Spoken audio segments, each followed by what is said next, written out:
नमस्कार विद्यार्थी मित्र मैत्रिणींनो, केसागर पब्लिकेशनच्या केसागर करिअर अकॅडमी यूट्यूब चॅनलवरती तुमचं पुन्हा एकदा स्वागत आहे. येणारी अपकमिंग आपली समाज कल्याण भरती परीक्षा गट अ, गट ब, गृह विभाग आणि अदर बॅकवर्ड, तर या सगळ्या पोस्टसाठी आपण इथं केसागर पब्लिकेशनतर्फे लेक्चर सिरीज कंडक्ट करत आहोत. पुस्तकं तुम्हाला आपल्या ऑफिशियल वेबसाईटवरती मिळतील. अदर एक्झाममध्ये सोशल वेलफेअरमध्ये जावा, तिथं तुम्हाला 6 संस्करित प्रश्नपत्रिका, विज्ञान अभियांत्रिकी सोबतच भारतातील समाज कल्याण, प्रशासन, इतर पुस्तकं, मराठी, बुद्धिमत्ता चाचणी सगळी पुस्तकं तुम्हाला इथं मिळून जातील. बऱ्याच विद्यार्थ्यांचे मेसेज होते की ॲमेझॉन फ्लिपकार्टवरती पुस्तक मिळत नाहीत, तर मी लिंक तुम्हाला तिथे शेअर केलेले आहेत किंवा तुम्ही डायरेक्ट आपल्या ऑफिशियल वेबसाईटच्या लिंक मी तिथे देते, त्या लिंकवरून मागवू शकता. ठीक आहे, ओके. तर आपण आजच्या सेशनमध्ये बघत आहोत समाजशास्त्रातील विचारवंत पाश्चात्य असतील आणि भारतीय विचारवंत असतील. तर पाश्चात्य विचारवंत आपण कंप्लीट करूया आणि त्याच्यानंतर आपण भारतीय विचारवंत घेऊया. नमस्कार विद्यार्थी मित्र मैत्रिणींनो, समाज कल्याण विभाग भरती परीक्षेअंतर्गत जो सिलेबस आहे समाज कल्याण अध्ययन, याच्या अंतर्गत आपल्याला जे समाजशास्त्रज्ञ होऊन गेलेले आहेत किंवा पाश्चात्य समाजशास्त्रीय विचारवंत म्हणा किंवा भारतीय म्हणा, तर यांची थोडक्यात आपल्याला इन्फॉर्मेशन घ्यावी लागते. कारण का 1, 2 ते 3 क्वेश्चन आपल्याला समाजशास्त्रीय विचारवंतांवरती असतात. त्याच्यामध्ये आपण पाश्चात्य आणि भारतीय असे 2 विभाग करणार आहोत. तर आजचं हे आपलं आहे पहिलं सेशन. आता याच्यामध्ये बघा, याच्यामध्ये जर तुम्ही आपण बघितलं तर पाश्चात्य समाजशास्त्रीय विचारवंत आणि भारतीय समाजशास्त्रीय विचारवंत. ठीक आहे, ओके. पाश्चात्य आणि भारतीय हे आपल्याला करायचे आहेत. याच्यामध्ये जर आपण बघितलं तर समाजशास्त्रीय विचारांचा जो उगम आहे साधारणतः फ्रान्स, जर्मनी, इंग्लंड, इटली यासारख्या युरोपीय देशांच्या मधून 17व्या शतकात झाला. ठीक आहे, एक जीके म्हणून तुम्ही हाही मुद्दा लक्षात ठेवा की समाजशास्त्रीय विचारांचा जो उगम आहे तो साधारणतः फ्रान्स, जर्मनी, इंग्लंड, इटली यांसारख्या युरोपीय देशामधून कधी झालेला आहे? 17व्या शतकात. पण आपल्या भारतामध्ये जर तुम्हाला सुरुवात विचारली तर भारतामध्ये सुरुवात 19व्या शतकाच्या आरंभापासून झालेली दिसते. ठीक आहे, ओके. असं म्हटलं जातं की युरोपीय समाजशास्त्रज्ञांनी ज्या विचारांची पायाभरणी केली ते विचार प्रामुख्याने ज्या समाज व्यवस्थेमधून आले त्या समाजांना लागू पडणारे होते. ठीक आहे, ओके. आता जर इथं बघितलं तर खऱ्या अर्थाने हे सगळे विचार केवळ युरोपीय समाजापुरते मर्यादित होते का? नव्हते. त्या विचारांचा जो स्पर्श आहे ना एकूण मानवी समाजाला किंवा वर्तनाशी असलेला आपल्याला इथं दिसून येतो. ठीक आहे, ओके. मग आता इथं आपल्याला August Comte, Emil दुर्खाइम, Karl Marx आणि मॅक्स वेबर या 4 पर्सनवरती 100% आपल्याला क्वेश्चन विचारले जातात. आणि भारतीय म्हटलं तर GS घुरे, M.N. Shrinivas, doctor R. Desai आणि इरावती कर्वे, म्हणजे टोटल 8 पर्सन आपल्याला इथं अभ्यासायचे आहेत. लक्षात घ्या, त्यांच्याबद्दल डिटेल इन्फॉर्मेशन आपल्याला इथं घ्यायची आहेत. ओके. आता इथं जर आपण बघितलं तर बघा, थोडक्यात आपण त्यांचा जीवन परिचय वगैरे बघणार आहोत. याच्यामध्ये आपण फर्स्ट स्टार्ट करतोय ऑगस्ट कॉम्ट. ठीक आहे, ऑगस्ट कॉम्ट. आता हे ऑगस्ट कॉम्ट यांचा जन्म, फॅक्च्युअल डाटा लक्षात ठेवा, 19 जानेवारी 1798 जन्म यांचा आहे. 1798ला कुठं झाला? फ्रान्सच्या दक्षिण प्रांतामध्ये मॉन्टपेलियर शहरामध्ये. तरुण वयामध्ये त्यांनी शिक्षण घेत असताना त्यांच्यावरती कोणाच्या विचाराचा प्रभाव होता? डॅनियल इनकॉन्ट्री, जे त्यांचे गणिताचे शिक्षक होते. ठीक आहे. कॉम्ट हे 1814 मध्ये पॅरिस शहरामध्ये अत्यंत नामांकित असणाऱ्या इकोल पॉलिटेक्निक इथं शाळेची पूर्वपरीक्षा पास झाले. हे सगळं जीके साठी डाटा आहे, लक्षात घ्या. ठीक आहे, ओके. नेक्स्ट बघा, नेक्स्ट जर आपण इथं बघितलं तर त्याच्यानंतर त्यांनी काय केलं? पॅरिस शहरामध्ये ते कायमचे रहिवासी म्हणून राहिले. ऑगस्ट कॉम्ट यांच्या जीवनावर आणि त्यांच्या कार्यावर शेवटपर्यंत ज्या प्रमुख अभ्यासकाचा प्रभाव होता तर त्यांचं नाव काय होतं? Henry Saint Simon. ठीक आहे, ओके. हेनरी सेंट सायमन, हे पण तुम्ही इथे लक्षात ठेवा. नेक्स्ट मुद्दा बघा, फ्रेंच राज्यक्रांतीचा परिणाम म्हणून फ्रान्समधल्या समाज व्यवस्थेमध्ये ज्या विविध घटना घडून आलेल्या आहेत, ठीक आहे, आणि जी एक प्रकारची अव्यवस्था निर्माण झाली होती त्याच्याविषयी जे ऑगस्ट कॉम्ट होते ना ते समाधानी नव्हते. त्यांची पूर्ण जर्नी आपल्याला समजून घ्यावी लागते, लक्षात घ्या. ठीक आहे. तर ते का समाधानी नव्हते? तर त्यांनी काय केलं होतं, जी फ्रेंच राज्यक्रांती आहे ना, तर ती फ्रेंच राज्यक्रांती बघितली होती आणि त्या क्रांतीचा परिणाम काय झाला होता, ज्या विविध घटना घडल्या होत्या त्याच्यामुळे एक प्रकारची अव्यवस्था निर्माण झाली होती, त्याच्यासाठी हे समाधानी नव्हते. ठीक आहे, त्यांनी ज्या प्रकारची समाज व्यवस्था अपेक्षित होती त्या प्रकारची समाज व्यवस्था नैतिकतेवर आधारित असावी असं वाटत होतं आणि त्या दृष्टिकोनातून त्यांनी प्रयत्न करत असताना वस्तुनिष्ठ नियमांवर आधारित अशा स्वरूपाची एक वैज्ञानिक अभ्यासाची शाखा निर्माण केली. त्याला समाजशास्त्र किंवा समाजाचं विज्ञान, सायन्स ऑफ सोसायटी किंवा पॉझिटिव्ह फिलॉसॉफी समाजाचं विज्ञान असं म्हटलं गेलं. ठीक आहे, ओके. आता इकोल पॉलिटेक्निकमध्ये काम, इथे तुम्हाला क्वेश्चन बनतो बरं का. ठीक आहे, इकोल पॉलिटेक्निकमध्ये काम करताना त्यांनी काय केलं, पॉझिटिव्ह फिलॉसॉफी, विज्ञाननिष्ठ तत्वज्ञान, समाजशास्त्रीय लिखाण कोणी केलं असा क्वेश्चन तुम्हाला विचारला जातो. ऑप्शनमध्ये एमिल दुर्खिम असतील, ऑगस्ट कॉम्ट असतील आणि इतर जे विचारवंत आहेत त्यांची नावं दिली जातील. तर 1942 मध्ये त्यांचं हे पुस्तक प्रकाशित झालेलं आहे. या ग्रंथामध्ये त्यांनी समाजशास्त्रीय विचाराची अतिशय रचनात्मक मांडणी केलेली आपल्याला दिसून येते. ठीक आहे, आता सोशिओलॉजी असा हा क्वेश्चन पडलेला आहे बघा. सोशिओलॉजी ही संज्ञा सर्वप्रथम कोणी मांडली, कॉम्ट यांनी मांडली. इथं क्वेश्चन करा. कॉम्ट यांनी पहिल्यांदा सामाजिक शास्त्राची मांडणी केली, त्यावेळी त्यांनी सोशल फिजिक्स अशी संज्ञा दिली होती. इथंही तुमचा क्वेश्चन बनतो. नेक्स्ट बघा, पण ही संज्ञा बेल्जियम मधल्या ॲडॉल्फ क्युटलेट या संख्याशास्त्राच्या अभ्यासाकडून चोरली गेली आहे असं लक्षात आले. त्यावेळी त्यांनी सोशिओलॉजी ही लॅटिन आणि ग्रीक शब्दातून तयार झालेली नवीन संज्ञा मांडली. ठीक आहे, म्हणजे सोशल फिजिक्स आधी मांडली होती, नंतर कोणती मांडली, सोशिओलॉजी मांडली. ओके, लक्षात आलं. नेक्स्ट मुद्दा बघा. नेक्स्ट मुद्दा काय आहे आपला, नेक्स्ट मुद्दा आपला आहे की कॉम्ट अशा स्वरूपाच्या विचारांची मांडणी करत होते की ज्याच्यामधून समाजासाठीचं विज्ञान नैसर्गिक शास्त्रासारखे असेल आणि त्याच्यामधून मानवी जीवनाच्या गतकालीन घटनांचा आढावा घेऊन त्या घटनासंबंधीची भविष्यकालीन वेध घेता येईल. ठीक आहे, ओके. त्यांचं मत काय होतं बघा की मानवी समाजाचा अभ्यास अशा वैज्ञानिक पद्धतीने झाला पाहिजे की जसा आपण सभोवतालच्या नैसर्गिक घटनांचा अभ्यास करतो. ओके, आणि त्यांनी आपल्या वैज्ञानिक विचारांची मांडणी पॉझिटिव्ह फिलॉसॉफी या ग्रंथामध्ये करताना काय केलं, फ्रान्समधला जो उद्बोधन कालखंड आहेत ना त्याच्या उद्बोधन कालखंडाच्या विचारांच्या विरोधामध्ये त्यांनी विचार स्पष्ट केलेला आपल्याला इथं दिसून येतं. ठीक आहे, ओके, लक्षात घ्या. आता इथं आपल्याला काय करायचं आहे, हा जो आपला घटक आहे इथंपर्यंतचा फॅक्च्युअल डाटा मी तुम्हाला सांगितला बरोबर. आता इथं तुम्हाला 3 भाग अभ्यासायचे आहेत. 3 अवस्थांचा जो नियम आहे ना तो तुम्हाला इथं अभ्यासायचा आहे. या सगळ्यांचा अभ्यास कॉम्ट यांनी केला होता. तर 3 अवस्थांचा नियम, विज्ञानवाद, सामाजिक स्थितीशास्त्र आणि सामाजिक गतिशास्त्र. ओके, जास्त डीपमध्ये जाऊ नका, जितकं मी सांगेल तितकंच करा. 3 अवस्थांचा नियम किंवा मानवी विकासांच्या अवस्थांचा नियम कॉम्टच्या समाजशास्त्रीय विचारातील एक प्रमुख विचार समजला जातो. ठीक आहे, ओके. कुणाचा विचार आहे असा क्वेश्चन येतो. मग अशा स्वरूपाच्या विचारामधून जर आपण बघितलं तर त्यांनी मानवी वंश एका निश्चित अशा अवस्थांच्या मधून कसा प्रगत होत गेला याच्या संबंधीचं विश्लेषण केले आणि या संदर्भात वैचारिक मांडणी करताना त्यांनी काय केले, वानर वंशापासून ते आधुनिक युरोपियन समाजापर्यंत होत गेलेल्या वाटचालीचा संदर्भ विचारात घेतलेला नाही. लक्षात घ्या. उलट त्यांनी काय केलं, वैज्ञानिक पद्धतीमधल्या तुलनात्मक पद्धतीचा अवलंब करत असताना विशिष्ट कालखंडाचा आधार घेऊन आपल्या विचारांची मांडणी केली. ठीक आहे, ओके. 3 अवस्था तुम्हाला विचारतील, तुम्हाला जास्त काही विचारणार नाही. ठीक आहे, किंवा या 3 अवस्था कोणाच्या आहेत असा एखादा सिंपल क्वेश्चन तुम्हाला विचारला जाऊ शकतो. ओके, आता इथे जर आपण बघितलं तर बघा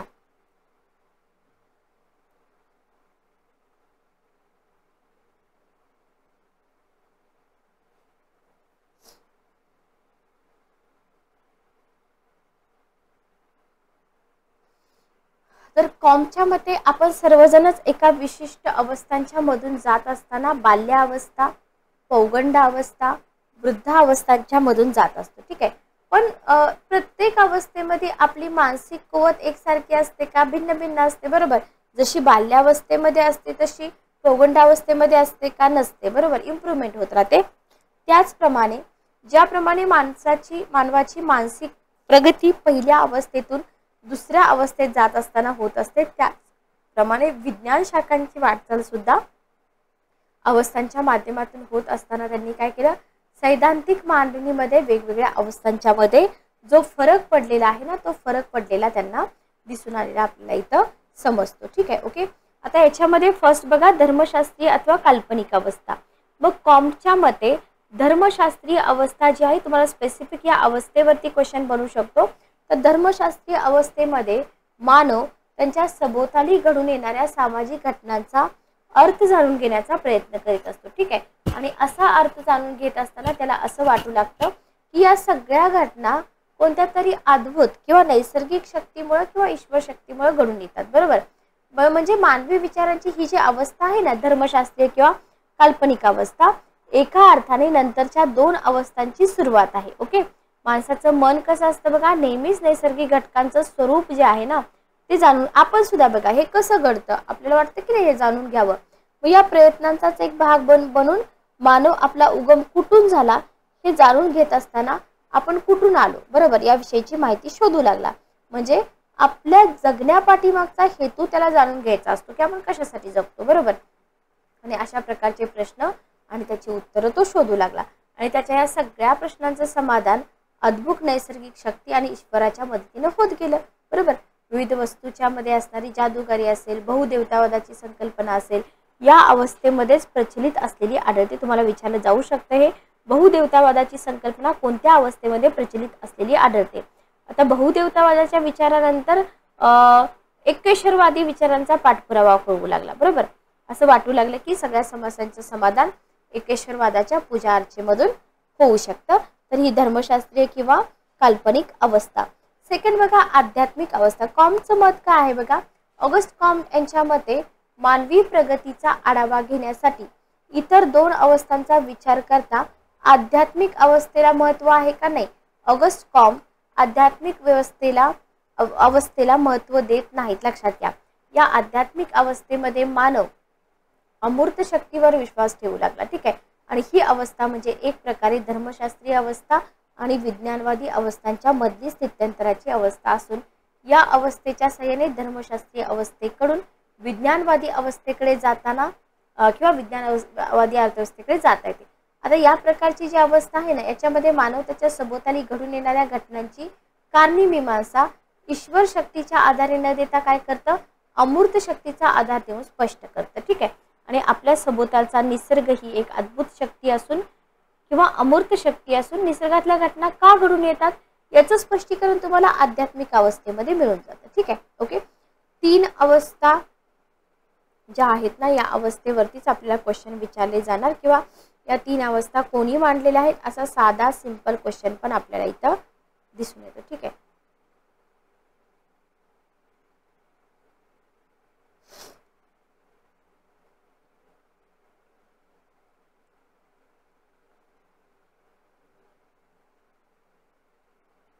ओके. क्लिअर. चला बघा.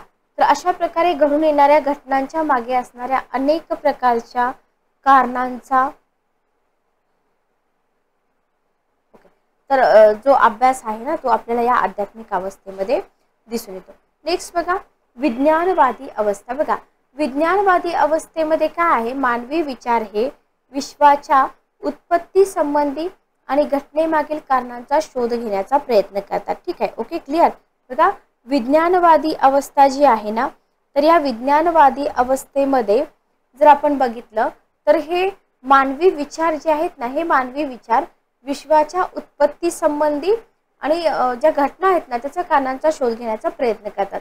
आणि या अवस्थेमध्ये व्यक्ती काल्पनिक विचार आणि अद्भुत शक्ती यांच्यासारख्या काय करतं, अंधश्रद्धेचा त्याग करून निश्चित अशा नियमांचा स्वीकार करतात. ठीक आहे. ओके. क्लिअर. आता इथं काय होतं बघा, त्या नियमांच्या मदतीने त्यांच्या सभोवताली घडून येणाऱ्या घटना जाणून घेण्याचा प्रयत्न करतात. लक्षात घ्या. ओके. क्लिअर. विज्ञानवादी अवस्था आपल्याला इतकी डिटेल का दिलेली आहे कारण याच्यावरती क्वेश्चन पडू शकतात. एकच मिनिट थांबा.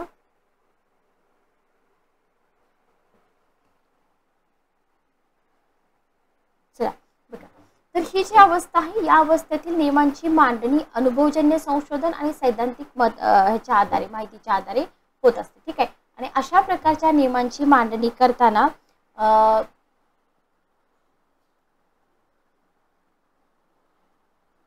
काय होतं याच्या संबंधी विचार केला गेला. ठीक आहे. मग ऑगस्ट कॉम्टच्या मते ज्या वेळी खऱ्या अर्थाने विज्ञानवादी अवस्था पूर्णत्वाला येते त्यावेळी आपोआपच पहिल्या दोन अवस्था म्हणजे धर्मशास्त्रीय आणि आध्यात्मिक अवस्था काय होतात, नष्ट होतात, लक्षात घ्या. आणि ऑगस्ट कॉम्टच्या 3 अवस्थांच्या नियमांची अंमलबजावणी समाजाच्या विविध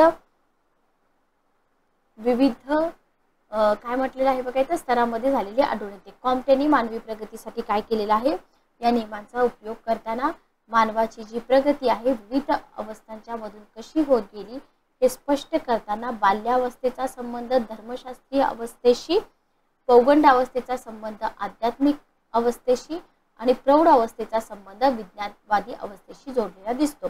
आणि या नियमाचा संबंध कॉम्टने काय केलं, शास्त्रीय श्रेणी रचना स्पष्ट करण्यासाठी सुद्धा उपयोगात आणलेला आपल्याला इथं दिसून येतो.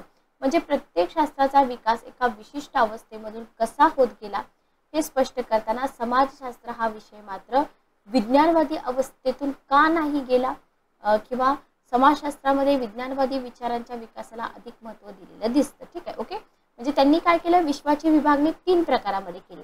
विश्वाचा सुरुवातीचा इतिहास म्हणजे धर्मशास्त्रीय अवस्था, ठीक आहे. त्याच्यानंतरची वाटचाल म्हणजे आध्यात्मिक अवस्था आणि शेवट म्हणजे विज्ञानवादी अवस्था. ठीक आहे, ओके, लक्षात आलं. तर कॉम्टची धारणा काय होती बघा, विज्ञानवादाशी संबंधित नियमाचं स्वरूप समाजातील व्यक्तींना समजून येईल त्याप्रमाणे ते त्यांचा पाठपुरावा करण्याचा प्रयत्न करतील आणि एखाद्या विशिष्ट मानवी समाजाची प्रगती कशा प्रकारे घडून आली हे जाणण्यासाठी हे नियम जे आहेत ना हे मार्गदर्शन करतील. ठीक आहे, ओके, क्लिअर. तर अशा प्रकारे ऑगस्ट कॉम्ट यांच्याबद्दल आपण हा पार्ट बघितलेला आहे. सेकंड पार्ट आपण लवकरच कव्हर करूया. Good day, take care. चला, तर ऑगस्ट कॉम्ट आपण कंटिन्यू करत आहोत.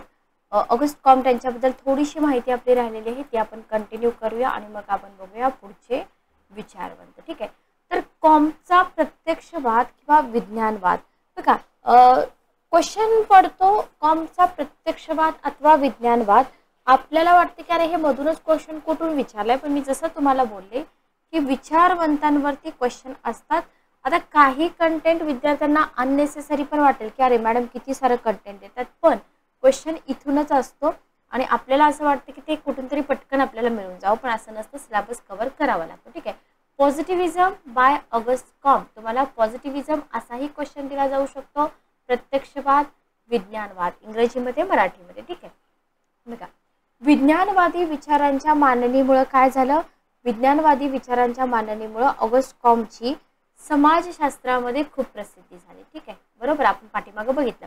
आता या ठिकाणी विज्ञानवादाचा अथवा प्रत्यक्षवादाचा अर्थ नियमांच्या मांडणीतील सारखेपणा असा असून हे नियम स्थल काल परिस्थिती अनुरूप बदलत असतात का नसतात. बघा, लक्षात घ्या, कॉम्टचं मत काय आहे माहिती का, ऑगस्ट कॉम्टच्या मते अशा स्वरूपाच्या नियमांची मांडणी संशोधन आणि सैद्धांतिकता याच्यावरती आयोगाने क्वेश्चन विचारले कशामधून होत असते, तर संशोधन आणि सैद्धांतिकतेच्या माध्यमातून होत असते. ठीक आहे, तर वास्तववादी दृष्टिकोन जर आपण बघितला त्याच्यामधला वास्तववादी दृष्टिकोन काय आहे बघा, कॉम्टच्या मते आपल्या सभोवताली असणारं जे विश्व आहे हे जैविक आणि सामाजिक स्वरूपामध्ये आहे. कसं आहे, जैविक सामाजिक स्वरूपामध्ये.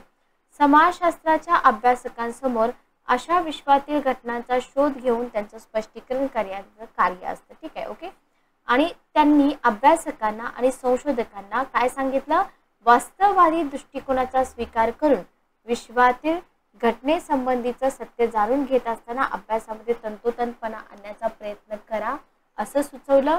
विज्ञानवादाचा पुरस्कार त्यांनी केला. समाजशास्त्र हे एक वास्तववादी शास्त्र आहे असून त्यांनी प्रमुख वास्तववादी असणाऱ्या भौतिकशास्त्राशी संबंध दाखवण्याचा प्रयत्न केला. बघा, समाजशास्त्राला वास्तववादी शास्त्र कोणी संबोधलं किंवा कोण मानत होतं की समाजशास्त्र हे एक वास्तववादी शास्त्र आहे किंवा प्रमुख वास्तववादी असणाऱ्या भौतिकशास्त्राशी संबंध कोणी दाखवला, असे क्वेश्चन तुम्हाला विचारले जाऊ शकतात. तर समाजशास्त्राच्या अभ्यासासाठी अभ्यास पद्धती बघा, ऑगस्ट कॉम्ट यांनी समाजशास्त्राची संकल्पना स्पष्ट करताना अभ्यास पद्धतीवरती क्वेश्चन आलेला आहे.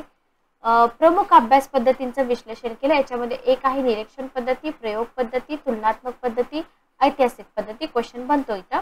आणि ऑगस्ट कॉम्टच्या मते आपण या पद्धतींचा आपल्या सभोवतालच्या विश्वासंबंधीचे अनुभवजन्य ज्ञान करून घेण्यासाठी काय करतो, सामाजिक संशोधनामध्ये उपयोग करतो. किती पद्धती सांगितलेल्या आहेत, 4 पद्धती. ठीक आहे, त्याच्यानंतर बघा, सामाजिक विश्वासंबंधीचे नियम. ऑगस्ट कॉम्ट हे केवळ समाजशास्त्रातील अभ्यास पद्धतीवरच बोलले का नाही, तर त्यांनी सैद्धांतिक मांडणीवरती देखील विचार स्पष्ट केलेले आहेत. आपल्या सभोवतालच्या सामाजिक जीवनासंबंधीचे त्यांनी सैद्धांतिक विश्लेषण करत असताना काय केलं, काही नियम स्पष्ट केले. ठीक आहे. आणि अशा स्वरूपाचे नियम हे सामान्यतः सभोवतालच्या सामाजिक परिस्थितीशी निगडीत असणाऱ्या घटनांच्या निरीक्षणावरील असून त्यामध्ये मानवी वर्तनाचा समावेश आहे का नाही. पण आयोग तुम्हाला काय देईल की मानवी वर्तनाचा समावेश आहे. बरोबर. 3 अवस्थांचा नियम कोणी सांगितला, त्याचा आधार त्यांनी घेतला आणि 3 अवस्थांच्या नियमाचा आधार घेऊन त्यांनी मानवाच्या बौद्धिक प्रगतीचं विश्लेषण केलं. ठीक आहे. विश्लेषणामध्ये त्यांनी धर्मशास्त्रीय अवस्था, आध्यात्मिक अवस्था, विज्ञानवादी अवस्था, ज्या की मी तुम्हाला स्पष्ट करून दिलेल्या आहेत. व त्यांच्या मते ह्या ज्या 3 अवस्था आहेत याच्यापैकी विज्ञानवादी जी अवस्था आहे ना, त्यांनी सभोवतालच्या विश्वासंबंधाची माहिती करून घेण्यासाठी काय केलं, वैज्ञानिक विचारांचा पाठपुरावा केलेला आपल्याला इथं दिसून येतो. ठीक आहे. Okay, clear. चला नेक्स्ट आपण पुढे जाऊया. समाज व्यवस्था आणि प्रगतीसाठी विज्ञानवादाचा उपयोग कसा.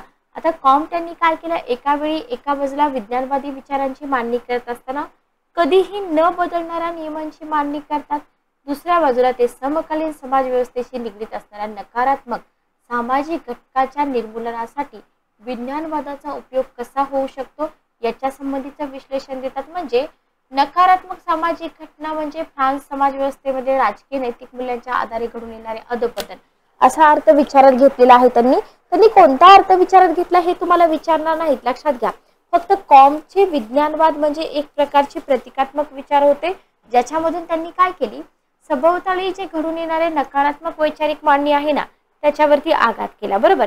म्हणजे कॉम्टच्या मते विज्ञानवादी हे एकमेव असे विचार आहेत की ज्याच्यामधून समाजाची व्यवस्था आणि प्रगती करून घेता येते. बरोबर. म्हणजे विज्ञानवाद त्यांच्यासाठी काय होतं, विज्ञानवादी विचार बुद्धिवंतांच्या नकारात्मक वैचारिक मांडणीवर आणि सामाजिक व्यवस्थेवर काय करतात, नियंत्रण ठेवतात आणि दुसऱ्या बाजूला विज्ञानवादी विचारांची वाढ करून काय करता येतं, समाजाची प्रगती करता येते. बस एवढंच त्यांचं मत होतं, तेवढंच आपल्याला इथं लक्षात ठेवायचं आहे. ठीक आहे. Okay, clear. चला पुढे जाऊया आपण. नेक्स्ट काय आहे बघा. विज्ञानवाद ही कॉम्टची अतिशय महत्त्वपूर्ण विचारसरणी होती. लक्षात घ्या. मतभेदाचं प्रमाण जास्त होतं. त्यांनी वैज्ञानिक विचारवादाच्या साहाय्याने काय केलं, प्रमाण कमी करायचा प्रयत्न केला. काय म्हटलंय बघा त्यांनी, मानवाचे विचार या एकूण विश्वास नियंत्रण करतात. बघा लक्षात घ्या. म्हणजे वैज्ञानिक दृष्टिकोन, वैज्ञानिक विचार हे कॉम्टचे किती महत्त्वपूर्ण होते हे आपल्याला इथं समजतं. सामाजिक गतिशास्त्र, सोशल डायनामिक्स वरती एखादा क्वेश्चन आला तर आपले मार्क्स जायला नको. तर सामाजिक गतिशास्त्राच्या अभ्यासाचं अवस्कॉमचं मुख्य उद्दिष्ट काय होतं, सामाजिक घटनांच्या क्रमासंबंधीच्या नियमाचा अभ्यास करायचा. बरोबर. कॉम्ट काय म्हणतात, समाज परिवर्तनशील आहे. बरोबर. परिवर्तन कसं होतं, क्रमाक्रमाने घडून येतं, प्रगती घडून येते, उत्क्रांतीवादी स्वरूपात टप्प्याटप्प्याने हळूवार बदल घडून येतात. म्हणून त्यांनी काय म्हटले, सामाजिक गतिशास्त्राला मानवी समाजाच्या प्रगतीचा सिद्धांत म्हणून संबोधले. क्वेश्चन बनू शकतो, मानवी समाजाच्या प्रगतीचा सिद्धांत. ठीक आहे. अधूनमधून कुठूनही कसंही वाचलं तर उत्तर येतील का, अजिबात नाही येणार, लक्षात घ्या.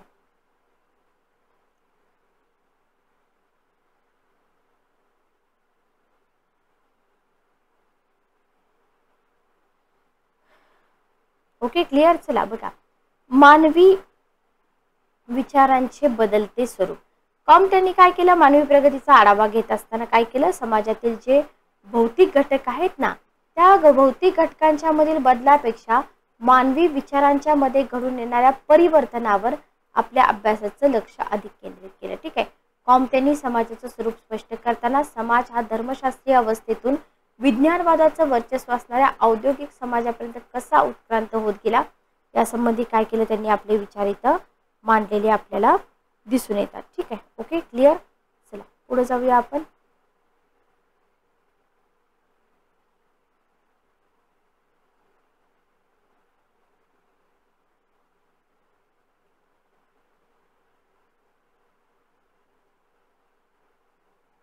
ओके, नेक्स्ट बघा. सामाजिक स्थितीशास्त्रापेक्षा सामाजिक गतिशास्त्र अधिक महत्त्वाचं का. ठीक आहे.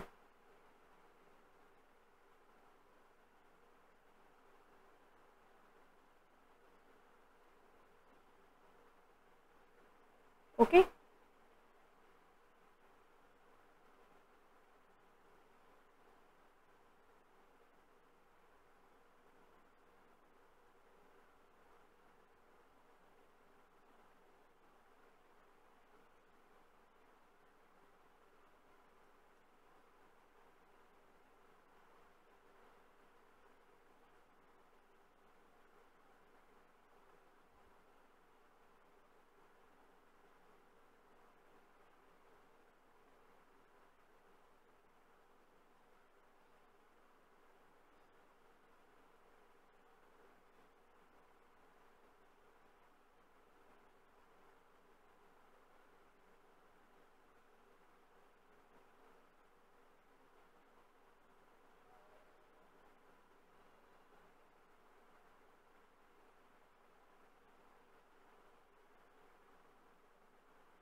बघा, सामाजिक स्थितीशास्त्रापेक्षा सामाजिक गतिशास्त्र अधिक महत्त्वाचं, बरोबर.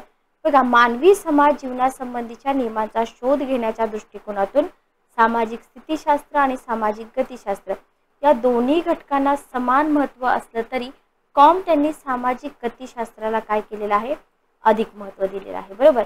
याला कारण म्हणजे त्यांनी फ्रान्स समाज व्यवस्थेमध्ये ज्या प्रकारच्या समाज परिवर्तनाची अपेक्षा होती ती समाज कल्याणाच्या माध्यमातून व्हावी असं त्यांना वाटत होतं, बरोबर. पण त्यासाठी त्यांनी काय केलं बघा, त्यासाठी त्यांनी हे जे काय म्हणतो आपण हे सामाजिक स्थितीशास्त्रापेक्षा सामाजिक गतिशास्त्र महत्त्वाचं आहे इथं सांगितलेलं आहे. कुटुंब समाज व्यवस्थेचा एक घटक, त्याच्यानंतर आहे भाषा मानवी संस्कृतीचा एक भाग, समान धार्मिक श्रद्धा, श्रम विभाजन. त्याच्यानंतर सामाजिक गतिशास्त्रामध्ये जर आपण बघितलं तर इथं आपण हे जे मुद्दे आहेत ना, हे मुद्दे आपण नेक्स्ट लेक्चरमध्ये कंटिन्यू करूया. नमस्कार विद्यार्थी मित्रमैत्रिणींनो, आपण बघत होतो पाश्चात्य समाजशास्त्रीय विचारवंत ऑगस्ट कॉम्ट यांचा आपण परिचय बघितलेला आहे. एक्झाममध्ये या पार्टवरती क्वेश्चन येतात, सो आपण हा पार्ट कव्हर करत आहोत. सामाजिक गतिशास्त्र सोशल डायनामिक्सबद्दल आपण थोडक्यात बघितलेलं आहे.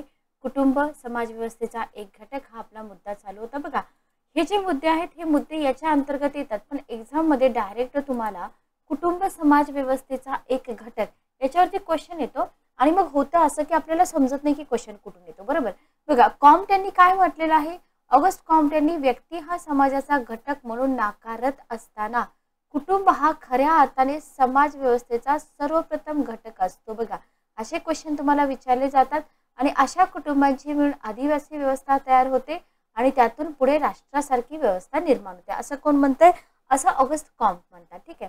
कौटुंबिक वातावरणामध्ये व्यक्तीच्या अहमभावी म्हणजे इगोस्टिक स्वभावावर अंकुश ठेवून व्यक्तीला सामाजिक वर्तन करण्याच्या दृष्टीने काय केले जातात, प्रयत्न केले जातात. ठीक आहे. सर्व मानवी समाजाच्या दृष्टीने जर विचार केला तर कुटुंब संस्था ही सर्वप्रथम अशी आदर्श नमुना पद्धती असून तिचा उगम कुटुंब आणि नातेसंबंध व्यवस्थेमधून होत असतो. जर तसं आपण पाहिलं तर समाज व्यवस्थाच कुटुंबाची मिळून तयार झालेली असते, लक्षात घ्या. आणि त्याच्यामुळे समाज व्यवस्थेचा तो खऱ्या अर्थाने घटक असतो. त्यानंतरच्या घटकातील समाजातील वर्ग, जाती हे सगळे घटक असतात. ठीक आहे. आणि नंतर लहान शहर, नगर हे समाजाचे नव्याने स्थापन होणारे घटक असतात. ओके. तर कुटुंब हे समाज व्यवस्थेचा एक घटक कशा प्रकारे आहे हे इथं ऑगस्ट कॉम्टचं मत आपल्याला दिसून येतं. ठीक आहे. भाषेबद्दल काय म्हणतात बघा ऑगस्ट कॉम्ट. ऑगस्ट कॉम्ट म्हणतात मानवी संस्कृतीचा एक भाग. भाषेच्या सहाय्याने आपल्या गतकालीन पिढीच्या विचारांचा साठा करता येतो, बरोबर. आणि पूर्वजांच्या संस्कृतीचा साठा किंवा ठेवा जतन करून ठेवता येतो. भाषेच्या माध्यमातून एका बाजूला आपण समाजातल्या सदस्यांना एकत्रित ठेवू शकतो, दुसऱ्या बाजूला पूर्वजांच्या विचारांशी पण निगडीत ठेवू शकतो. सेंटेन्स देतात की भाषेच्या माध्यमातून आपल्या पूर्वजांच्या विचाराशी देखील आपण निगडीत राहू शकतो. पण हा मुद्दा कुठला आहे हे आपल्याला तिथं आठवलं पाहिजे. व्यक्तींखेरीज समाज अस्तित्वात राहू शकतो का, नाही राहू शकत. जर समाजामध्ये सगळ्या सदस्यांसाठी समान भाषा नसेल तर आपण समाज व्यवस्थेमध्ये सामाजिक ऐक्य सामंजस्य निर्माण करू शकत नाही. मानवी समुदायासाठी समान बोली भाषा असणं गरजेचं असतं. तरी सुद्धा कॉम्ट काय म्हणतात बघा, कॉम्टच्या मते भाषेचा उपयोग समाजासाठी एक माध्यम म्हणून करता येऊ शकतो, परंतु तिच्या सहाय्याने मानवी वर्तनाला दिशा देता येत नाही. हे जी ह्यांची मतं असतात ना, याच्यावरतीच तुम्हाला क्वेश्चन विचारले जातात, लक्षात घ्या. ठीक आहे. ओके. तिसरा पॉइंट आहे समान धार्मिक श्रद्धा. बघा, केवळ समान भाषा महत्वाचा घटक आहे का, नाही. समान धार्मिक श्रद्धा सुद्धा महत्वाची आहे समुदायासाठी, बरोबर. धर्म समाजाला काय करतो, एक सार्वत्रिक स्वरूपाचं तत्व निर्माण करून देतो, ज्याच्यामुळे तत्वाच्या आधारावर समाज एकसंघ राहतो.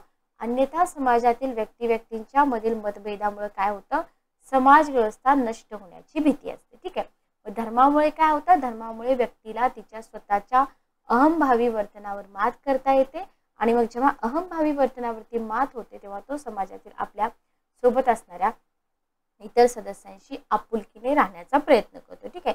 मग धर्म हा समाजातील एक शक्तिशाली स्वरूपाचा असा घटक आहे की जो समान श्रद्धा आणि संप्रदायाच्या व्यक्तींना एकत्रित ठेवण्याचा प्रयत्न करतो. ठीक आहे. धर्म हा समाज व्यवस्थेच्या कशाशी असतो, मुळाशी असतो. हे इथं तुम्ही लक्षात ठेवा, हे सेंटेन्स लक्षात ठेवा की धर्म हा समाज व्यवस्थेच्या डॅश डॅशशी असतो, मुळाशी असतो. किंवा डॅश डॅश हा समाज व्यवस्थेच्या मुळाशी असतो, तर धर्म असतो. ठीक आहे, ओके, लक्षात घ्या. श्रमविभाजन बघा, धर्म आणि भाषा हे घटक आपण बघितले. याच्याशिवाय श्रमविभाजन चौथा घटक आहे, जो समाजातील व्यक्तींना परस्परांशी जोडण्याचं कार्य करतो. क्वेश्चन म्हणतो की खालीलपैकी कोणते घटक समाजातील व्यक्तींना परस्परांशी जोडण्याचे कार्य करतात. पहिला असेल धर्म, दुसरा असेल भाषा, तिसरा असेल श्रमविभाजन, चौथा असेल कुटुंब संस्था. अशा प्रकारचे क्वेश्चन आपल्याला बनतात का? डेफिनेटली बनतात. लक्षात ठेवा. समाजातील विविध प्रकारची कार्य समाजातील व्यक्तींना एकत्र जोडण्याचं कार्य करतात. जे समाज आकाराने मोठे असतात अशा समाजामध्ये विविध प्रकारच्या कार्यपद्धती आणि त्यांच्या वितरण पद्धतीमुळे गुंतागुंत निर्माण होत असते. कॉम्ट यांच्या मते अशा स्वरूपाच्या श्रमविभाजनाचा परिणाम म्हणून समाजातील व्यक्तीच्या अंगी असणाऱ्या कार्यगुणांचा विकास होऊन परस्परावर विसंबून राहण्याच्या प्रवृत्तीमध्ये काय होते? वाढ होते. आणि त्याच्यामुळे काय होतं? व्यक्तींच्या मध्ये ऐक्य निर्माण होते. परंतु त्याच वेळी आधुनिक औद्योगिक समाज व्यवस्थेमधल्या श्रमविभाजनाचा जो परिणाम आहे तो कशावरती होतो? समाज व्यवस्थेवरती होतो. ठीक आहे. अशा प्रकारे ऑगस्ट कॉम्ट यांनी भाषा, धर्म, समान धार्मिक श्रद्धा आणि श्रमविभाजन या समाज व्यवस्थेच्या विविध घटकांच्या माध्यमातून समाजाचं व्यापक स्वरूप स्पष्ट केले. क्वेश्चन बनतो, ऑगस्ट कॉम्ट यांनी खालीलपैकी कोणकोणत्या समाज व्यवस्थेच्या घटकांच्या माध्यमातून समाजाचं व्यापक स्वरूप स्पष्ट केले? फर्स्ट ऑप्शन असेल भाषा, सेकंड असेल धर्म, थर्ड असेल समान धार्मिक श्रद्धा, चौथा असेल श्रमविभाजन. ठीक आहे. मग समाज व्यवस्थेच्या निर्मितीसाठीच्या ज्या अटी आहेत ना, समाज व्यवस्थेचं स्वरूप आणि सामाजिक स्थितीशास्त्राचा अभ्यास हा प्रामुख्याने सामाजिक गतिशास्त्राच्या अभ्यासाशी संबंधित असतो. आणि सामाजिक गतिशास्त्र हे कशाशी संबंधित असतं? मानवी प्रगती आणि उत्क्रांती. क्वेश्चन लक्षात ठेवा, सामाजिक गतिशास्त्र हे प्रामुख्याने डॅश डॅश आणि डॅश डॅशशी संबंधित असते. कशाशी? मानवी प्रगती आणि उत्क्रांतीशी संबंधित असते. ठीक आहे, ओके. नेक्स्ट बघा, नेक्स्ट मुद्दा आपण बघूया, सामाजिक गतिशास्त्र. ठीक आहे. आता इथे आपण बघा सोशल डायनामिक्स काय असतं. तर सामाजिक गतिशास्त्राच्या अभ्यासाचं मुख्य उद्दिष्ट काय? सामाजिक घटनांच्या क्रमासंबंधीचे जे नियम आहेत ना त्याचा अभ्यास करायचा. ओके. कॉम्ट काय म्हणतात? समाज परिवर्तनशील आहे, बरोबर.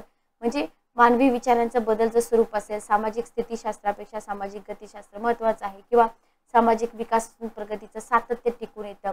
तर कॉम्टच्या मते बघा, समाजातील प्रगतीचं मूल्यमापन हे त्या समाजातील विकासाच्या माध्यमातून मोजलं जातं. क्वेश्चन, कोणताही समाज मूलतः गतिशील स्वरूपाचा असतो. प्रत्येक समाज व्यवस्थांच्या मध्ये परिवर्तन जरी दिसून येत असलं तरी समाजातील परिवर्तनाची गती एका विशिष्ट कालखंडामध्ये सेम असते का? नाही, त्याच्यामध्ये तुम्हाला भिन्नता दिसून येते. ठीक आहे, ओके, क्लिअर. तर अशा प्रकारे आपण सामाजिक स्थितीशास्त्र आणि सामाजिक गतिशास्त्र बघितलेलं आहे. ऑगस्ट कॉम्ट यांच्याबद्दल आपण इन्फॉर्मेशन बघितलेली आहे. याच्यानंतर दुसरे विचारवंत आपण बघतोय कार्ल मार्क्स. याच्याशिवाय क्वेश्चन जात नाहीत बाहेर, लक्षात घ्या. कार्ल मार्क्स कोण होते? बघा, सिंपल क्वेश्चन असतो, जर्मन समाजशास्त्रज्ञ होते. ठीक आहे. क्वेश्चन करा, अधिक क्रांतिकारी विचार प्रवृत्तीचे असल्यामुळे त्यांनी आपले सर्व विचार वास्तवतेशी निगडीत विषद केले. क्वेश्चन, विविध कल्पनांची आणि दृष्टिकोनांची मांडणी केली. कार्ल मार्क्सवर कोणाच्या विचारांचा प्रभाव होता? हेगेलच्या विचारांचा. ठीक आहे. त्याचा परिणाम अर्थातच मार्क्सच्या विविध विचारांवर झालेला दिसतो. इथे 3 क्वेश्चन तुमचे बनतात, फॅक्च्युअल आहेत. Okay, clear. नेक्स्ट बघा, द्वंद्वात्मक भौतिकवादावरती क्वेश्चन आलेला आहे. क्वेश्चन पेपर काढून बघा. कार्ल मार्क्सने आपल्या द्वंद्वात्मक भौतिकवाद सिद्धांतामध्ये हेगेलने सांगितलेल्या ज्या कल्पना आहेत ना, या कल्पना स्पष्टपणे स्वीकारल्या का नाकारल्या? लक्षात घ्या, हा सिद्धांत हेगेल प्रमाणे अध्यात्मवादावर आधारित आहे का? नाही, भौतिकवादावर आधारित आहे. याच्यावरती क्वेश्चन पडलाय, मी तुम्हाला पेपर अनालिसिस पण घेतलेला आहे. त्यांच्या मते, कार्ल मार्क्सच्या मते भौतिक बदलच महत्त्वाचे आहेत. लक्षात घ्या, जगातील प्रत्येक बदलाचं कारण द्वंद्व असल्याने मानवाने नेहमी वास्तवता विचारात घेतली पाहिजे, असं कोण म्हणतंय? असं कार्ल मार्क्स म्हणतात. ओके, असं कार्ल मार्क्स म्हणतात. मार्क्सची वर्ग संघर्ष संकल्पना सर्वात महत्त्वपूर्ण असून या विचारामुळेच तो जगप्रसिद्ध विचारवंत म्हणून ओळखला गेला. त्याच्या मते वर्ग संघर्ष हा एक वास्तव संघर्ष असून भौतिकवादी समाजाचा तो अविभाज्य घटक आहे. ठीक आहे, लक्षात घ्या. आर्थिक कारणानुसार मानव समाजामध्ये मालक, गुलाम, सरंजाम, शेतमजूर, भांडवल, कामगार हे वर्ग काय करतात? संघर्षाची भूमिका स्वीकारतात. बरोबर. म्हणजे मानवी इतिहास कसा आहे? संघर्षरूपी आहे, असं त्यांनी मांडलं. बरोबर. इथं क्वेश्चन बनलेत, पुढच्या पार्टवरती पण क्वेश्चन येऊ शकतात. कामगार वर्गाची अलगता, लक्षात घ्या, याच्यावरती पण क्वेश्चन आलाय. ही संकल्पना समाजातील भौतिकतेमुळे म्हणजे वस्तूवरील मालकीमुळे निर्माण होते, असा विचार कोणी स्पष्ट केला? कार्ल मार्क्सने स्पष्ट केला. किंवा भांडवलशाही उत्पादन व्यवस्थेमध्ये भांडवलदार वर्ग हा नेहमीच कामगार वर्गावर आपलं वर्चस्व निर्माण करतो, त्यांना गुलाम समजतो, त्यांच्याकडून शारीरिक श्रम करून घेतो, मोबदला देत नाही. हे सगळे विचार कार्ल मार्क्सने मांडलेले आहेत. बरोबर. थोडक्यात काय? भांडवलशाही समाज व्यवस्थेत भांडवलदार आणि कामगार यांच्यामध्ये असंतुलन वाढत गेल्याने प्रस्थापितांविरुद्ध विस्थापित प्रक्रियेला चालना मिळते आणि त्याचा परिणाम म्हणून कामगारांच्या मध्ये काय होतो? दुवा निर्माण होतो. ठीक आहे. Okay, clear? आय होप तुम्हाला इथपर्यंत क्लिअर असेल. नेक्स्ट आपण पुढे बघूया. कार्ल मार्क्स यांच्यापूर्वी अनेक विचारवंतांनी समाजवाद निर्माण करण्याचा प्रयत्न केला. बरोबर. पण त्यांची म्हणावी अशी चिकित्सा झाली का? नाही, किंवा केली गेली नाही.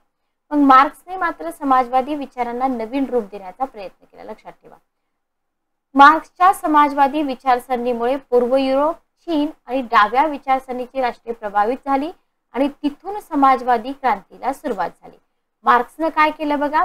मार्क्सनं आपल्या विचारांमध्ये श्रम, मूल्य, भौतिकता यांना आधारभूत मानलं. क्वेश्चन बनतो इथं तुमचा.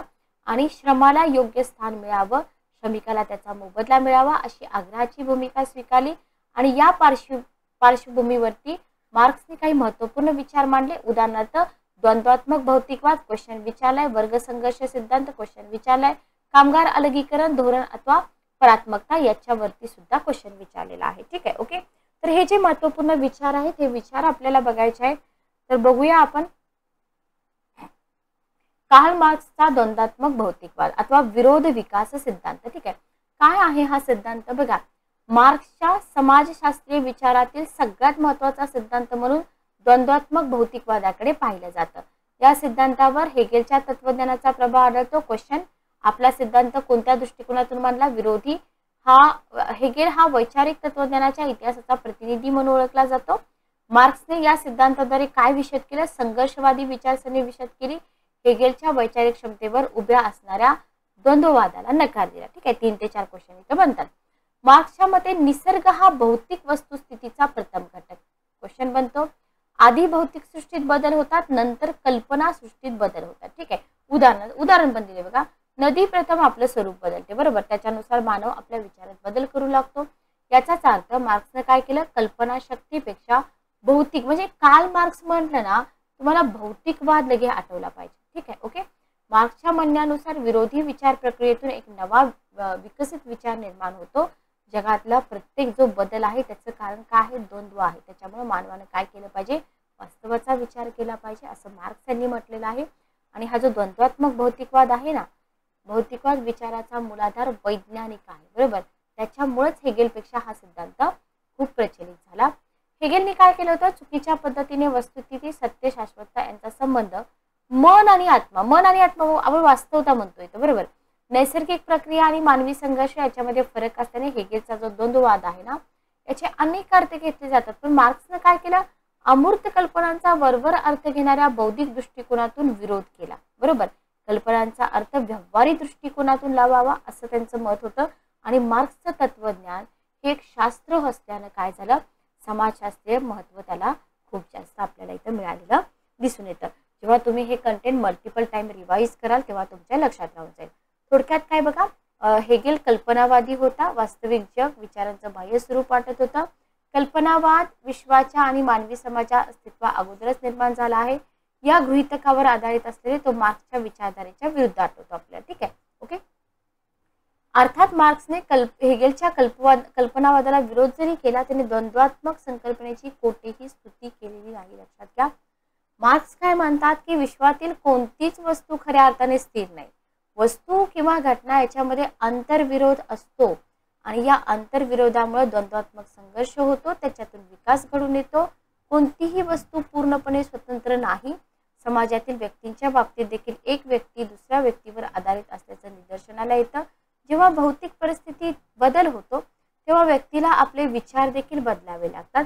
भौतिक जगात विकास आणि विनाशाचं चित्र सतत सुरू असल्याने दिसून येतं आणि याच्यातून काय होतं? संघर्षाचा उदय होतो आणि अशा संघर्षातूनच समाजक्रांती घडून येते. ठीक आहे.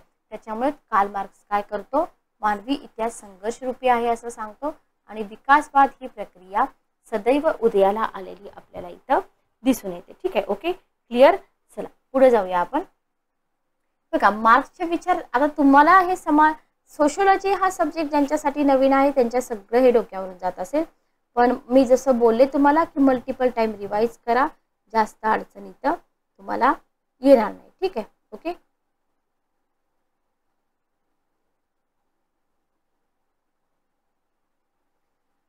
बघा, तर मार्क्सच्या द्वंद्वात्मक भौतिकवाद सिद्धांताची प्रमुख वैशिष्ट्ये आपण बघूया. मार्क्सचा द्वंद्वात्मक भौतिकवाद सिद्धांत अथवा विरोध विकासवाद संकल्पना कशावरती आधारित आहे? भौतिकवादावरती. आणि मार्क्सने या सिद्धांताची ठळक वैशिष्ट्ये सांगितलेली आहेत. काय वैशिष्ट्ये आहेत बघा? वस्तूंचे अस्थायी स्वरूप. ठीक आहे, मार्क्स काय म्हणतो? जस्ट एक मिनिट थांबा.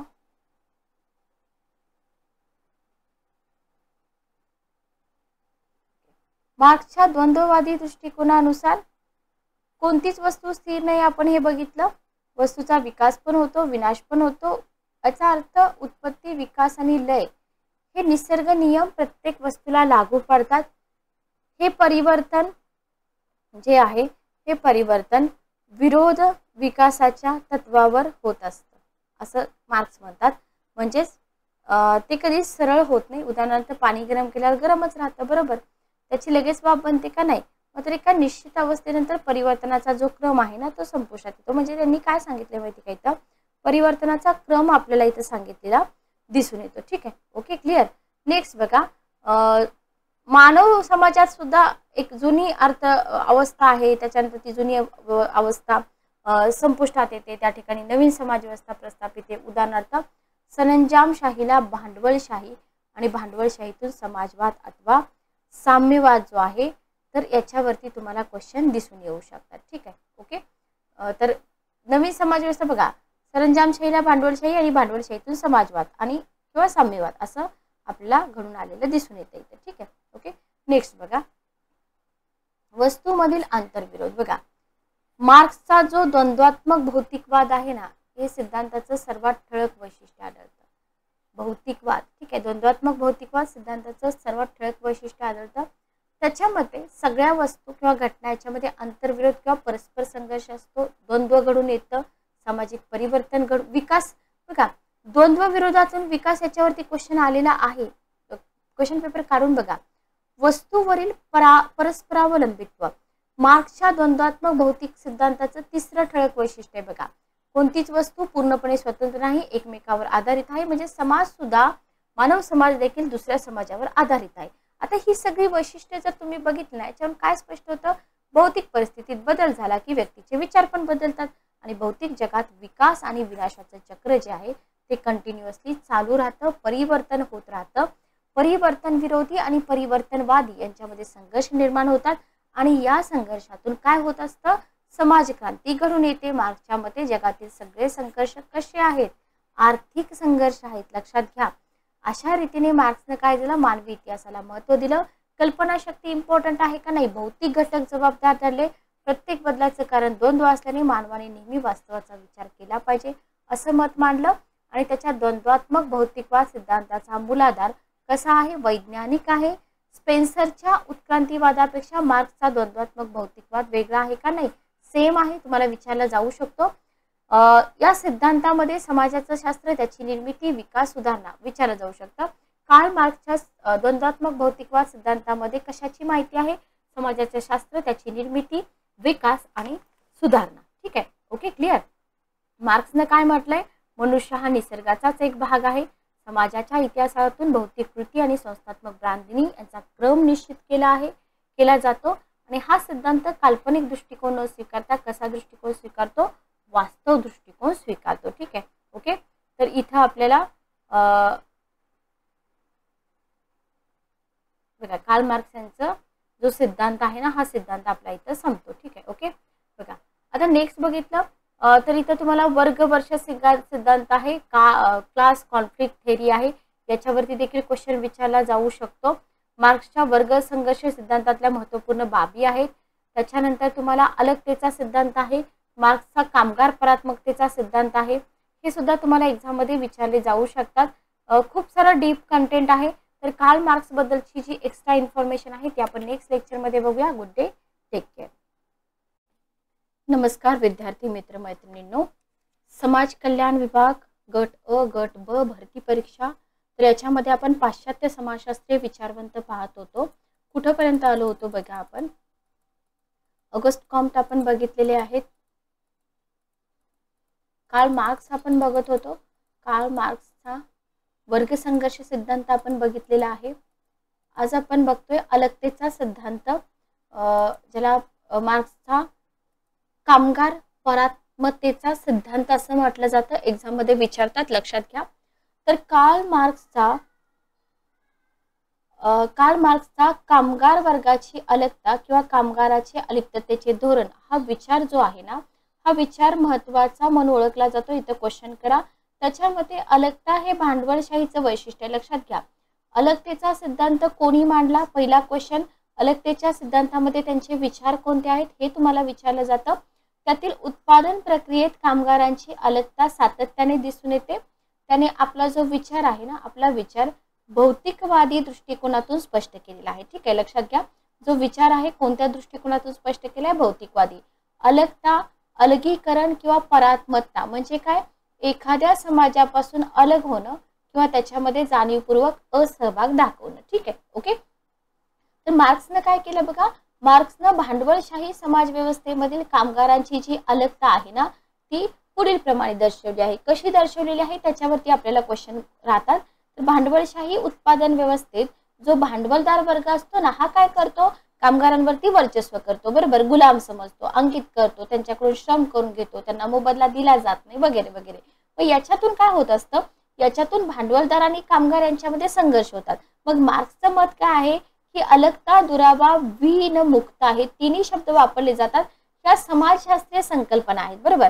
मार्क्सचा जो हा विचार आहे हा हेगेल आणि फ्युअरबॅच या संकल्पनांच्या मुळाशी असून मानवाच्या नशिबानुसार आध्यात्मिक समाधानाचं ध्येय, शेवट आणि परिस्थिती याच्याबरोबर मानवी गरजा पुरेशा प्रमाणात पूर्ण न होणं, व्यक्ती असमाधानी असणं आणि कामगारांना कामाचा योग्य मोबदला न देणं हे काय आहे याचं चित्रण आहे.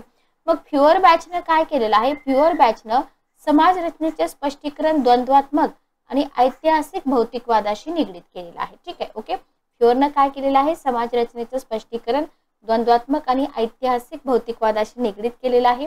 त्यांच्या मते अलगता आणि समाजाची रचना यांचा संबंध प्रेरणा, वर्गसंघर्ष, राजकीय कृतीशी असतो, लक्षात ठेवा. ठीक आहे. आता फ्युअरबॅचचं झालं हे मत. मार्क्स काय म्हणतात बघा. मार्क्स म्हणतात की मानवी स्वभाव आणि निसर्ग यांना अधिक महत्व आहे.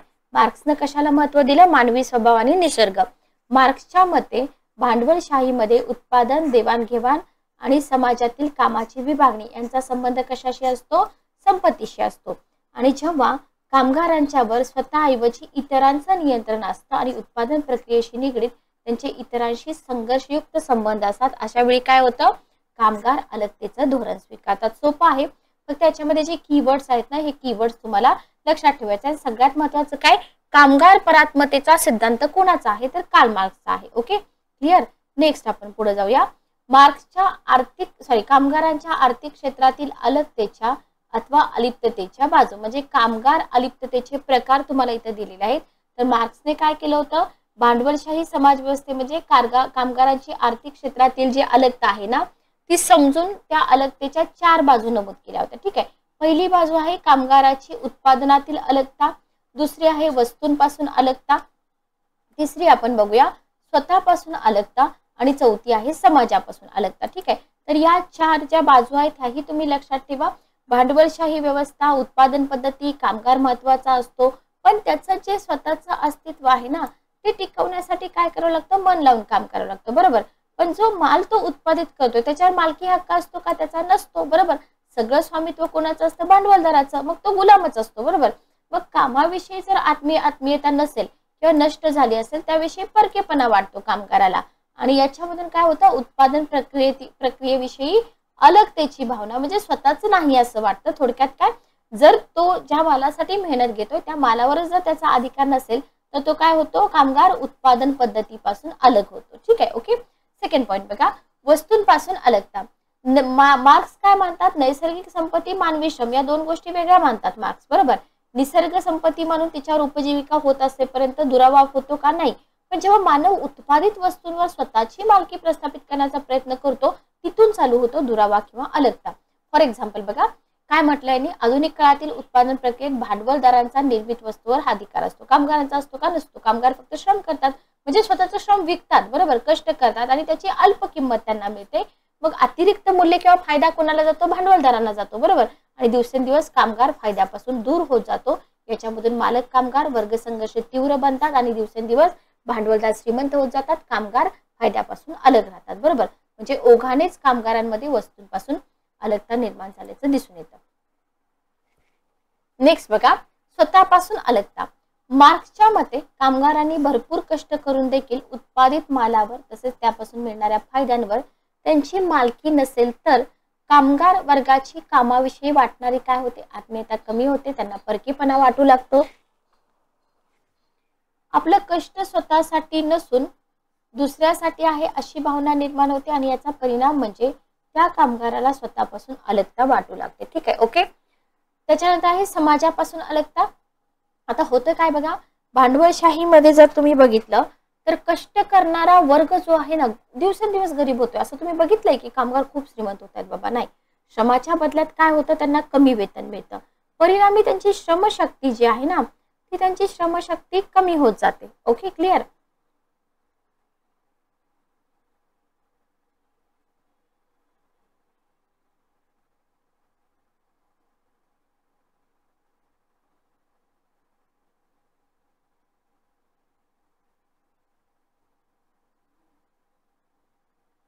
एकच मिनिट थांबा.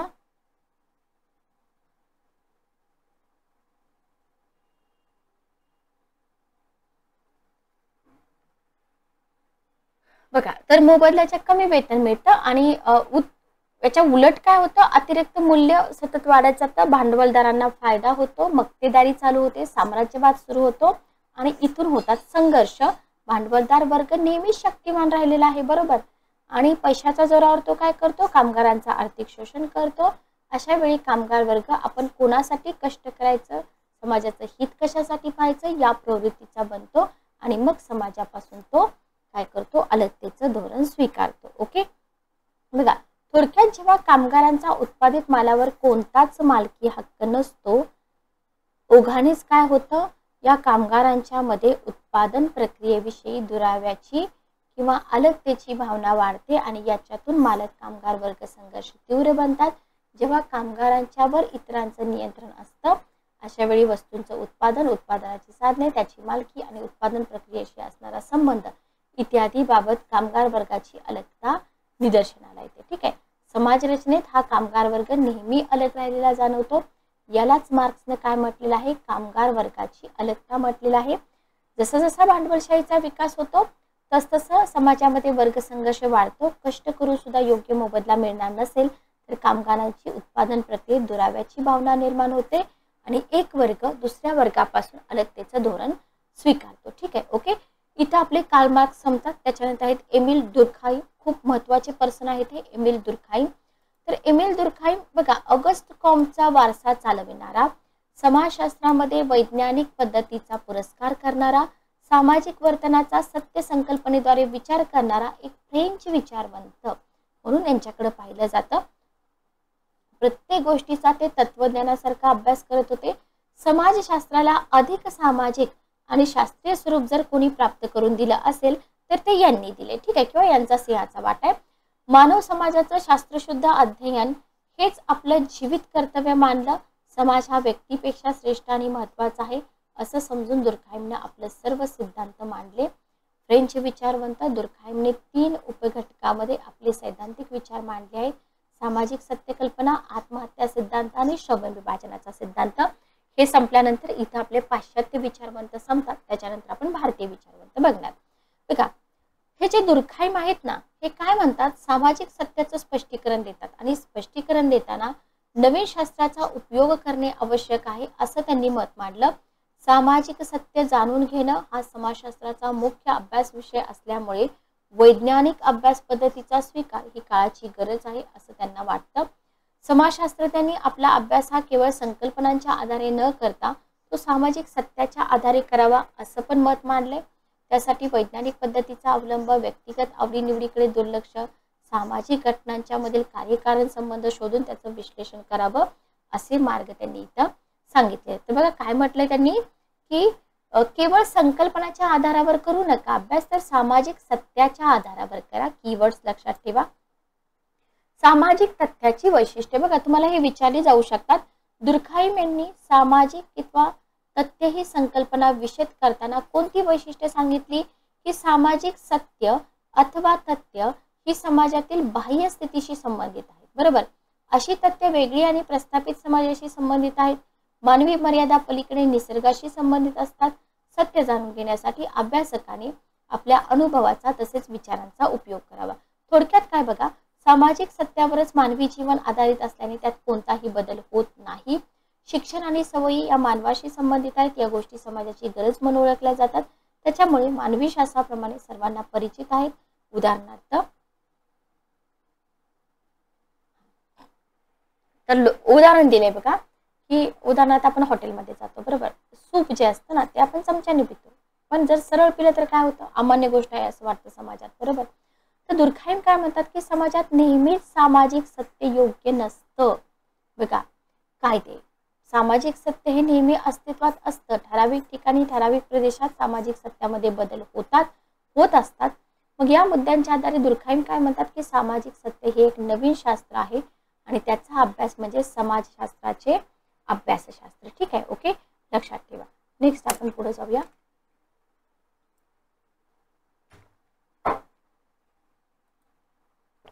सामाजिक तथ्याच्या निरीक्षणासाठी नियम आहेत बघा. काही दुर्खाइमने काही नियम सांगितलेले आहेत. तर दुर्खाइमने आपली सामाजिक सत्य संकल्पना विशद करताना सामाजिक सत्याच्या निरीक्षणासाठी किती नियम सांगितले? 6. आता हे 6 नियम तुम्हाला विचारणार नाहीत, पण सामाजिक सत्याच्या निरीक्षणासाठी एम.एल. दुर्खाइम यांनी किती नियम सांगितले? 6, 5, 4 असा क्वेश्चन येतो, साधा सिंपल. तर आता हे नियम कोणते आहेत बघा. सामाजिक तथ्याचा वस्तू म्हणून विचार करणे, व्यक्तिगत मतप्रणाली आणि सामाजिक तथ्य यांचा स्वतंत्र विचार करणे, पूर्वसंकल्पनांचं निर्मूलन, घटनांशी संबंधित तथ्यांचे बाह्य वैशिष्ट्यानुसार पूर्वस्पष्टीकरण, सामाजिक तथ्य हे मानवी प्रकटीकरणाच्या पलीकडे असलं पाहिजे. सामाजिक तथ्याचा अभ्यास निरीक्षणाद्वारे केल्यामुळे काय होतं, निश्चित आणि सुस्पष्ट होतं. ठीक आहे, आता माझ्या मते तर तुम्ही हे नियम वगैरे करू नका, काहीच गरज नाहीये. ओके, पण होतं काय माहिती का, फॉर एक्झाम्पल बघा, समाजशास्त्र म्हणजे सामाजिक तथ्यांचा अभ्यास होय.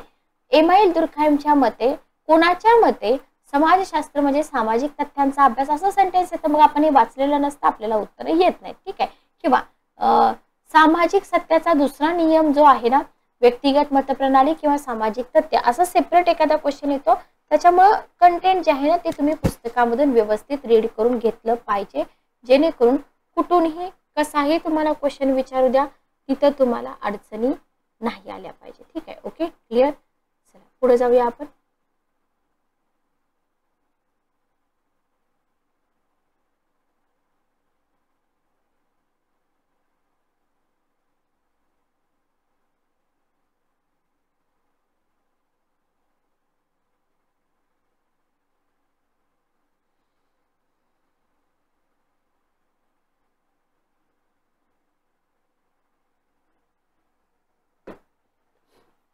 नेक्स्ट आपण पुढे जाऊया.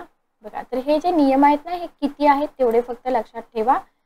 नेक्स्ट बघा, श्रम विभाजनाचा सिद्धांत. हे मात्र ज्या थेरीज आहेत ना, ते थेरीज आपण केल्या पाहिजे. Theory of division of labour. तर the division of labour in society, Emile. Durkheim श्रम विभाजनाविषयी आपले विचार व्यक्त करतात. ठीक आहे, श्रम विभाजन केंद्रीय संकल्पना आहे त्यांच्या ग्रंथामधील.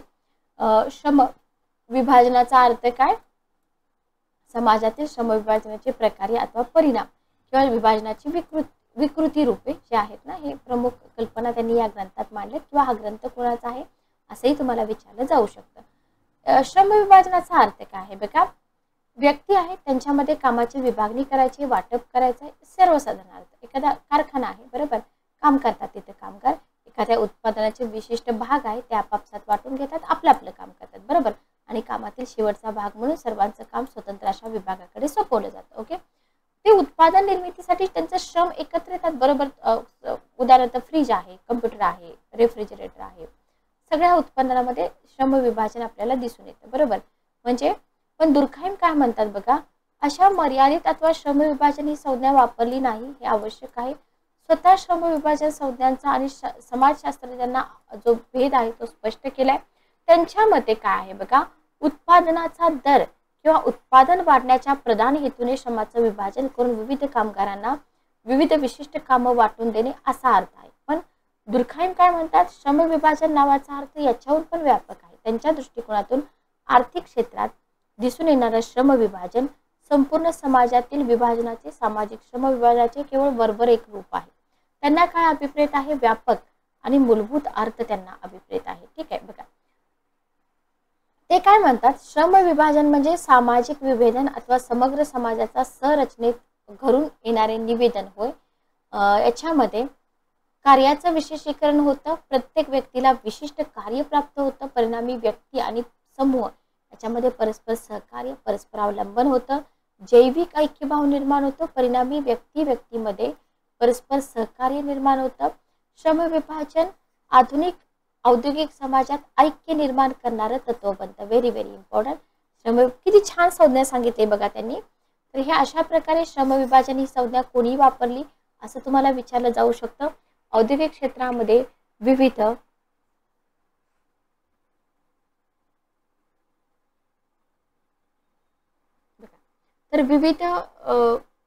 विशिष्ट व्यवसायाचा आणि भूमिकांचा होणारा विकास म्हणजे समग्र समाजात घडून येणाऱ्या मूलभूत संरचनात्मक सामाजिक विभेदनाची अभिव्यक्ती असते असं दुर्खाइमनं प्रतिपादन केलेलं आहे. ठीक आहे, ओके, क्लिअर.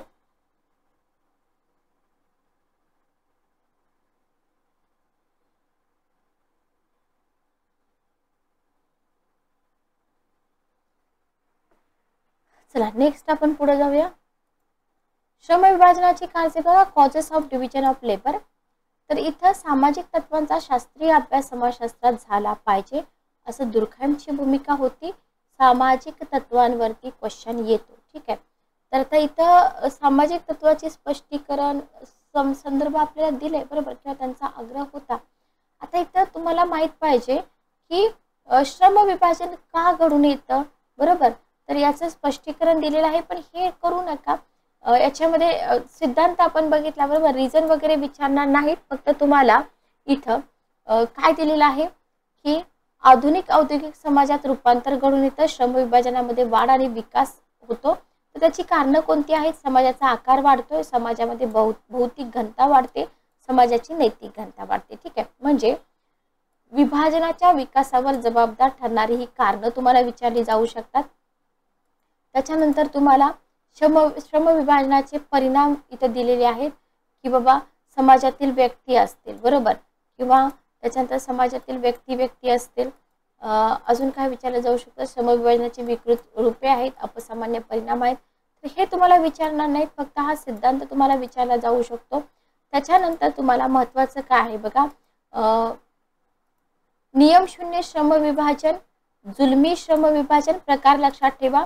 श्रम विभाजन, आतील कार्यांचा सुयोग्य व्यवस्थापनाचा अभाव, अशा प्रकारचे पॉईंट तुम्हाला विचारले जाऊ शकतात, पण जास्त डिटेल करू नका. त्याच्यानंतर तुम्हाला थेरी ऑफ सुसाईड विचारली जाते. 1879 मध्ये ली सुसाईड एक ग्रंथ लिहिला. आत्महत्या सामाजिक घटना आहे असं सांगितले, समस्या म्हणून पण आपण अभ्यासतो. त्यांच्या मते समाजातील आत्महत्याची घटना सामाजिक सत्य आहे. लक्षात ठेवा, आत्महत्या सामाजिक घटना कोणी मांडलेली आहे, दुर्खाइम यांनी मांडलेली आहे, सोशल फॅक्ट आहे. आत्महत्येची व्याख्या त्यांनी दिलेली आहे. आत्महत्येला जबाबदार असणारी कारणं त्यांनी सांगितले की आधुनिक समाजातील औद्योगिकीकरण, नैतिक मूल्यांचा ऱ्हास, कुटुंबाचं दुर्लक्ष, प्राप्त परिस्थितीत समायोजन साधण्याची अशक्यता, असाधारण वैवाहिक संबंध, सामाजिक एकतेचा ऱ्हास ही कारणं तुम्हाला विचारली जाऊ शकतात. त्याच्यानंतर तुम्हाला आत्महत्येचे प्रकार मात्र विचारले जाऊ शकतात 100%. परार्थवादी किंवा परहितवादी आत्महत्या, त्याच्यानंतर तुम्हाला दिलेला आहे आत्मकेंद्रित किंवा अहमवादी आत्महत्या, त्याच्यानंतर तुम्हाला दिलेला आहे प्रमाणक शून्य किंवा निराशावादी आत्महत्या, दैववादी आत्महत्या. हे आत्महत्यांचे प्रकार दिलेले आहेत आणि इथं दुर्खाइम आपले संपतात. पण आता ह्या प्रकार जे आहेत ना, हे प्रकार मी तुम्हाला डिटेल एक्सप्लेन करते कारण का क्वेश्चन बनू शकतो. तर दुर्खाइमने हे जे प्रकार मांडलेले आहेत किंवा वर्गीकरण केलेले आहेत. आता हे परार्थवादी किंवा परहितवादी आत्महत्या म्हणजे काय बघा, परहित म्हणजे दुसऱ्याच्या हितासाठी आत्महत्या करतात, बरोबर. व्यक्तीवर पूर्णतः गट अथवा समूहाचं वर्चस्व असतं. व्यक्ती स्वतःचा जीव वाचवण्यापेक्षा समाजासाठी बलिदान करतो.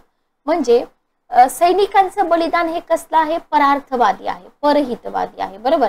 किंवा पतीच्या निधनानंतर त्याच्या चित्तेवर जाळून घेणाऱ्या स्त्रीचं बलिदान, यांसारख्या घटना परहितवादी आत्महत्या म्हणून ओळखल्या जातात. ओके. त्याच्यानंतर बघा, स्वजीवन इच्छेपेक्षा समूह अथवा गटनिष्ठा अतिशय महत्वाची मानली जाते. ओके. आत्मकेंद्रित किंवा अहमवादी दुसरा प्रकार, इथं व्यक्ती समाजात न मिसळता स्वतःमध्ये गुंग राहतो, स्वतःला अलिप्त करतो, वेगळं समजतो, केवळ स्वतःचाच विचार करतो, एक प्रकारची अहमभावाची भावना निर्माण होते. ठीक आहे. Okay, clear. त्याच्यानंतर बघा, प्रमाणक शून्य निराशावादी तिसरा प्रकार, समाजात आकस्मिक बदल घडून येतात, व्यक्तीला समायोजन साधता येत नाही, तो काय करतो, आत्महत्येचा मार्ग स्वीकारतो. उदाहरणार्थ मंदी आली आहे, दिवाळखोरी आहे, दारिद्र्य आले, अचानक नोकरी गमवावी लागली, त्याच्यातून व्यक्ती आत्महत्या करतो. दैववादी याच्यामध्ये बघा, आपल्या जीवनामध्ये जे काही अपयश येते त्याचं खापर दोष देतात नशिबाला, दुसऱ्याच्या माथी, आणि निराशेपोटी जीवन संपवलं जातं, नशिबावर विश्वास ठेवून आत्महत्या केली जाते. ठीक आहे. 4 प्रकार सांगितलेले आहेत एमिल दुर्खाइम यांनी. इथेच आपले दुर्खाइम संपतात. इव्हन इथं आपले जे विचारवंत आहेत पाश्चात्यवादी ते संपतात. वेबर एक आहेत, आपण बघूया तेही पार्ट आपण घेऊया. तर याच्यानंतर आपण चालू करतोय भारतीय समाजशास्त्रीय विचारवंत. सेशन कसं वाटलं कमेंट करून नक्की सांगा. भेटूया नेक्स्ट सेशनमध्ये. Good day, take care.